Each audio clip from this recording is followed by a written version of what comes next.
مرد کی فطرت ہے کہ جو عورت اس کے پاس خود چل کر آئے وہ اسے کبھی بھی پسند نہیں کرتا۔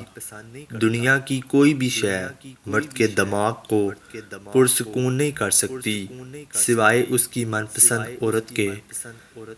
دوسری عورت کی اوقات صرف اتنی سی ہوتی ہے کہ شوہر جب اپنی بیوی کے پاس ہو تو اسے کہتا ہے کہ اب مجھے کال مت کرنا۔ مرد تو وہ ہے جو اپنی بہن کے نصیب سے ڈر کر کسی کی بہن کی عزت سے نہ کھیلے۔ بانو قدسیہ کہتی ہیں مرد قد کاٹتے خوبصورت نہیں ہوتا، خوبصورتی تو اس میں عورت کی عزت کرنے سے آتی ہے۔ مرد اور عورت کے درمیان محبت صرف ایک چیز سے بڑھتی ہے اور وہ ہے عزت۔ جہاں عزت ملے وہاں محبت خود بخود ہو جاتی ہے۔ اگر آپ نے اپنی چاہ میں کوئی کسر نہیں چھوڑی مگر آپ کا ساتھی پھر بھی آپ سے خوش نہیں تو اسے آزاد کر دیں اور اسے ڈھونڈنے دیں آپ سے بہتر۔ یقین کریں محبت ٹھکرانے والے کی طرف محبت کبھی پلٹ کر نہیں آتی۔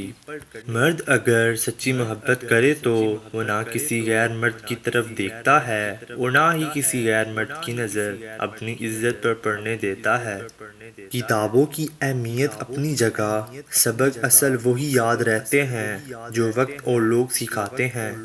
تمہاری کہانی اس لیے رک گئی ہے کیونکہ اللہ چاہتا ہے کہ تم اس کا اگلا حصہ خود لکھو۔ جسے تم تاخیر سمجھ رہے ہو وہ دراصل دعا کا موقع ہے، تو پھر اٹھاؤ ہاتھ اور اپنا نصیب بدل دو۔ روتا وہ انسان ہے جس نے رشتہ دل سے نبھانا ہو، ورنہ مطلب کا رشتہ رکھنے والوں کی آنکھوں میں نہ شرم ہوتی ہے نہ تو پانی۔ آپ کو روکنے ٹوکنے والا، ڈانٹ ڈپٹ کرنے والا اور آپ کی اصلاح کرنے والا کوئی موجود ہے تو اللہ کا شکر ادا کریں، کیونکہ جس باغ کا مالی نہ ہو وہ بہت جلد اجڑ جاتا ہے۔ زندگی کی خوبصورتی رشتوں سے ہے اور رشتے تب ہی قائم رہتے ہیں جب ہم معاف کرنا اور درگزر کرنا سیکھ جاتے ہیں۔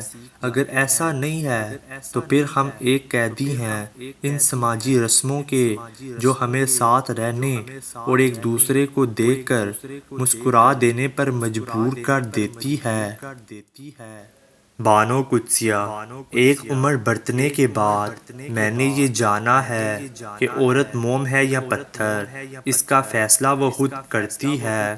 کسی دوسرے شخص کو اسے موم یا پتھر کا خطاب دینے کا حق نہیں ہوتا۔ وہ خود چاہے تو محبوب کے اشاروں کی سمت موڑ لیتی ہے اور پتھر بننے کا فیصلہ کر لے تو کوئی شخص بھکاری بن کر بھی اس کا ایک نگاہ نفات نہیں پا سکتا۔ خاموش ہو جایا کریں، سہ جایا کریں، جھک جایا کریں، مان لیا کریں، یہ عاجزی ہے جو اللہ کو بہت محبوب ہے۔ بندہ جب بااختیار ہوتے ہوئے خاموش ہو جاتا ہے تو اللہ کی نظر میں معتبر ہو جاتا ہے۔ توقعات کا بھی عجیب مسئلہ ہے۔ یہ چوڑی چوڑی اگنے والی فصل ہے، ایک بیج سے اس کی ساری کیاری بڑھ جاتی ہے۔ انسان کو لگتا ہے کہ ہمیں کوئی توقعات نہیں اور اندر ہی اندر کئی توقعات وابستہ ہو جاتی ہیں۔ ہمیشہ چار دیواری میں رہنے والی لڑکیوں کے عشق کے ڈراوا نہیں دنیا نہیں دکھانے ہوتی، وہ جسے چاہتی ہے وہی ان کی دنیا ہوتی ہے۔